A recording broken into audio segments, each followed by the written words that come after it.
स्वागत है आपका हमारे चैनल योगा एजुकेशन इंडिया में। विद्यार्थियों, आज इस वीडियो के माध्यम से मैं आपको मंत्र योग के विषय में बताने वाली हूँ।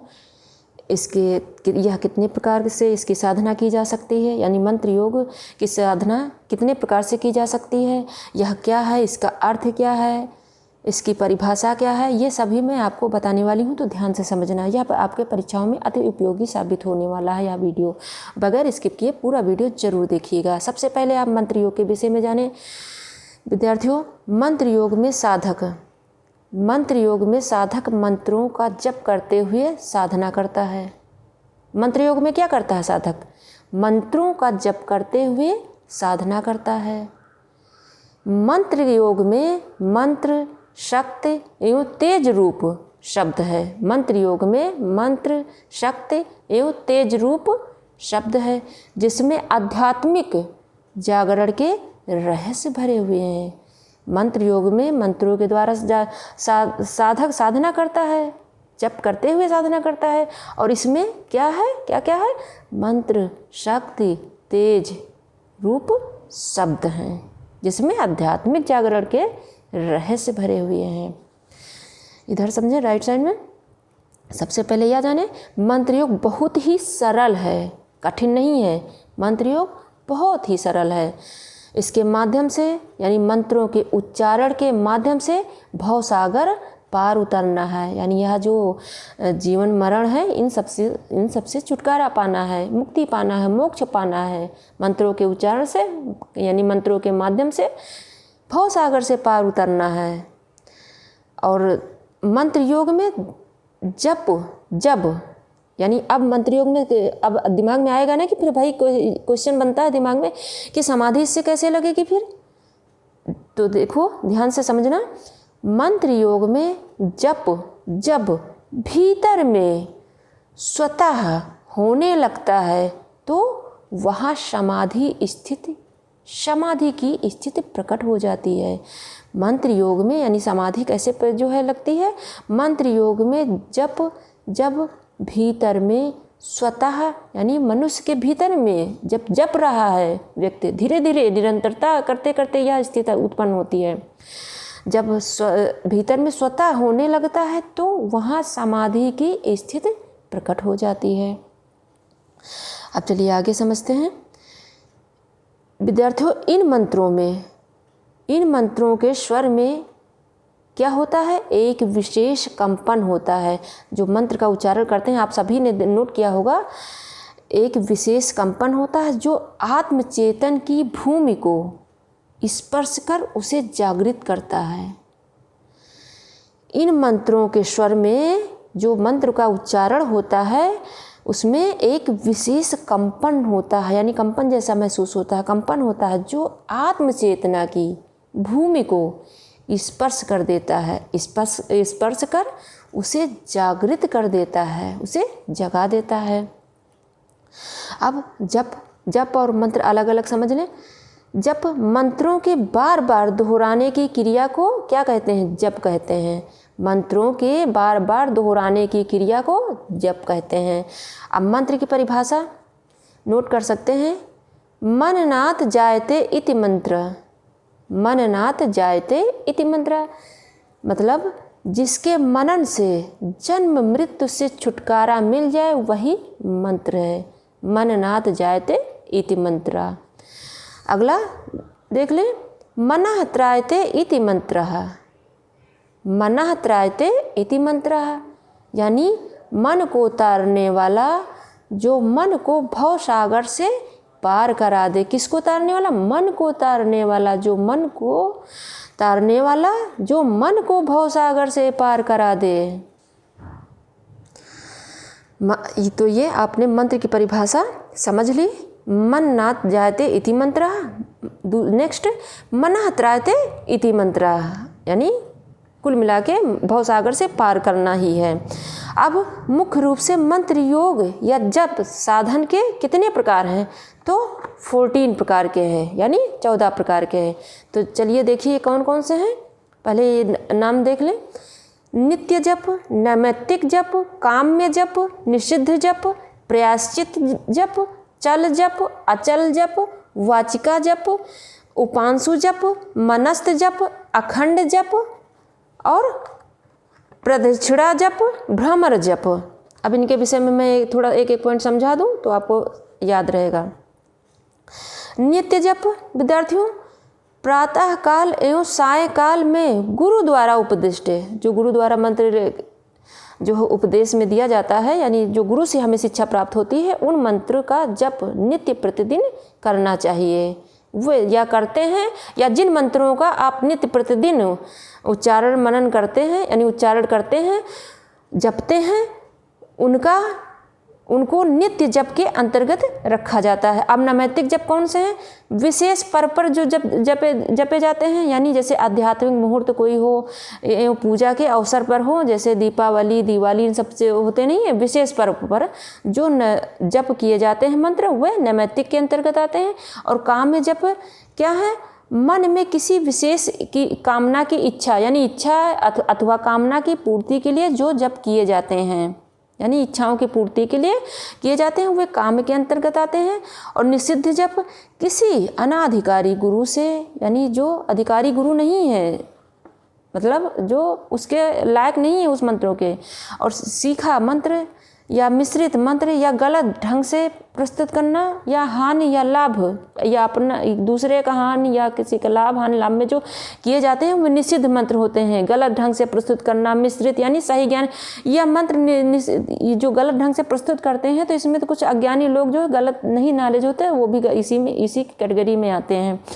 प्रायश्चित मंत्र किए हुए कार्य के प्रायश्चित के मतलब निमित्त, जो कार्य गलती से हो गए हैं उनका प्रायश्चित करने के लिए जो, यानी उनके निमित्त, प्रायश्चित के निमित्त के लिए जो किए जाते हैं, उन यानी मन शुद्धि के लिए किए जाते हैं, वे प्रायश्चित के अंतर्गत आते हैं।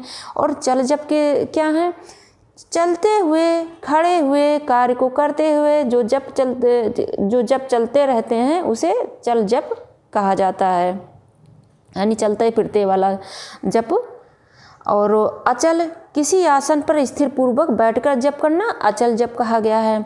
वाचिका जप जिस जप को ध्वनि में किया जाए, जिस जप को ध्वनि में किया जाए, यानी उच्चारण करके बोलकर तेज, उसे वाचिक जप कहते हैं। अब उपांशु जप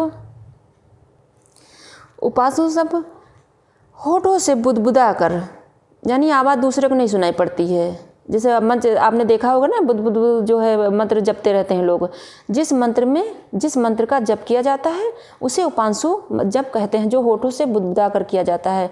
मनस्थ यानी मानसिक जप करना, मन में दोहराना, यानी आवाज़ बाहर नहीं सुनाई पड़ती है, ना किसी को पता भी नहीं चलता है कि मंत्र का उच्चारण हो रहा। और अर्थ सहित चिंतन करना मनस्थ जप के अंतर्गत आता है, यानी मानसिक जप करना। अब अखंड जप देश काल की सीमा से परे बिना रुके निरंतर जो जप होता रहता है उसे अखंड जप कहते हैं। जो कभी कभी आपने देखा होगा ना कि कई टाइम तक जो है जप होते रहते हैं किसी मंत्र का, वही। आजपा जप मंत्र के अर्थ को मन में धारण करते हुए उसमें लय हो जाना। अजपा जप क्या है? मंत्र के अर्थ को मन में धारण करते हुए उसमें लय हो जाना, यानी बिना प्रयास के मंत्रों का जप करना अपने आप जो होता रहता है, आजपा जप के अंतर्गत आता है। अब 13 नंबर का प्रदक्षिणा, तो यह देख लें क्या है? मंत्र यानी यह जो है जप विशेष स्थान की परिक्रमा करते हुए किया जाता है। प्रदक्षिणा मतलब प्रदक्षिणा जप जो है विशेष स्थान की परिक्रमा करते हुए किया जाता है, यानी मंत्रों का जप करना ही प्रदक्षिणा जप के अंतर्गत आता है। जैसे विशेष स्थान, जैसे किसी मंदिर के जो है घूमते घूमते लोग मंत्र का जाप किया करते हैं, वही सब। भ्रमर जप जो भंवरे के गुंजन सा होता है, भ्रमर जप भंवरे से गुंजन सा होता है, जैसे ओम का उच्चारण, जिसमें इसमें मस्तिष्क में गुंजन होता है। और तस्य, और यह जो है ओम के किसको कहा गया? ईश्वर को। तस्य वाचकः प्रणवः, यह योग सूत्र का है। तस्य वाचकः प्रणवः यानी उसका नाम ओंकार है, उसका नाम प्रणव है। 1.27 यानी यह जो है सूत्र योग सूत्र का है। तस्य वाचकः प्रणवः 1.27 इसके अंतर्गत ओम का उच्चारण। तो विद्यार्थियों, लेकिन यह ध्यान रखना इन मंत्रों का यानी जो भी जप हो अर्थ सहित भाव से सही रहित होना चाहिए, यानी उसमें भाव समझ होना चाहिए और अर्थ को समझ कर ही मंत्रों का जाप किया जाता है। तो आपने इसमें क्या कितने मंत्रों को देखा? 14। नित्य जप, नैमित्तिक, काम्य, निषिद्ध, प्रयाश्चित, चल, अचल, वाचिक, उपांशु, मनस्थ, अखंड, अजपा, जप, प्रदक्षिणा, भ्रमर। तो इन सब के विषय में आप नाम सुने होंगे, लेकिन प्रदक्षिणा का थोड़ा सा टफ लगता होगा, तो ये विशेष स्थान की प्रक्रिया करते हुए बस इस तरह आसान रहेगा। अब इन सभी मंत्रों में यह देखिए कि सबसे मुख्य कौन है, यानी मोस्ट इम्पॉर्टेंट मुख्य जो है जप कौन से हैं? तो वे 3 हैं, वाचिक जप, उपांशु जप, मानसिक जप। तो वाचिक जप ये क्रम से है, ये ध्यान रखना, वाचिक, उपांशु और मानसिक क्रम ध्यान रखना। तो वाचिक जप जो ये सारे जो है ये सारे जो जिस प्रकार से जप किए जाते हैं तो सबसे बेस्ट है, यानी 10 गुना बेहतर है सभी से। वाचिक जप 10 गुना बेहतर है। और उपांशु जप यानी उपांशु जो होठों से बुदबुदा किया जाता है वह इससे 100 गुना बेहतर है। और मानसिक जप 1000 गुना बेहतर है, यानी सबसे श्रेष्ठ मानसिक जप ही है। वाचिक, उपांशु, मानसिक। वाचिक सब इन सब में जो है 10 गुना और उपांशु फिर 100 गुना, वाचिक से 100 गुना बेहतर है। और फिर मानसिक 1000 गुना बेहतर है उपांशु जप से। तो प्रथम वाचिक, सेकंड उपांशु और थर्ड मानसिक जप, इनको ध्यान रखना। और सबसे श्रेष्ठ मानसिक जप। आगे थोड़ा एक पॉइंट समझ लें। मंत्रों की शक्ति अपना कार्य सूक्ष्म रूप से करती हैं। जो मंत्रों की ये शक्ति हैं, जो मंत्र का उच्चारण करते हैं तो मंत्रों की शक्ति अपना कार्य सूक्ष्म रूप से करती हैं। और नेक्स्ट, मंत्र रूपी नौका लेकर इस भाव सागर से पार करना। मंत्र रूपी जो मंत्रों की जो नौका तैयार करेंगे उस नौका से भाव सागर पार साधक पार उतर जाता है। और मंत्रों के जप से मन को एकाग्र करके ध्येय में केंद्रित करने का प्रयास किया जाता है। मंत्रों के द्वारा यानी मंत्रों के जप से मन को एकाग्र करके ध्येय में, यानी जो ध्येय होता है ध्येय में केंद्रित करने का प्रयास किया जाता है। तो इसमें हमने क्या क्या समझा? वाचिक जप, उपांशु जप, मानसिक जप, इनके 3 मुख्य हैं। सबसे बेस्ट है मानसिक। और 14 प्रकार के हमने यानी 14 प्रकार के जो है जप साधन बताए, यानी मुख्य रूप से जो ये जप किए जाते हैं मंत्र योग या जप साधन कितने हैं? तो 14 प्रकार के हैं। और इनका जो है मैंने आपको मंत्र योग की परिभाषा बताई। मननाथ जायते इति मंत्र, मनः त्रयते इति मंत्र। और मंत्र योग में साधक मंत्रों का जप करते हुए साधना करता है और सबसे सरल और आसान योग है यह। और इन मंत्रों में यानी इन मंत्रों के स्वर में एक विशेष कंपन होता है जो आत्मचेतना की भूमि को स्पर्श कर उसे जागृत कर देता है। तो आशा करते हैं विद्यार्थियों आपने अच्छे से समझ लिया होगा। जहाँ कहीं ना समझ में आया कमेंट बॉक्स में शेयर करें, मैं आपको दोबारा समझा दूंगी। और खुद देखिए विद्यार्थियों, दूसरे बच्चों को जरूर शेयर करना। और अगर आप हमारे चैनल पर सबसे पहले जुड़ रहे हैं यानी पहली बार जुड़ रहे हैं तो मेरे चैनल को सब्सक्राइब करना, बेल आइकन जरूर प्रेस करना, ताकि मैं जैसे वीडियो अपलोड करूँ आपको तुरंत नोटिफिकेशन प्राप्त हो सके। धन्यवाद विद्यार्थियों।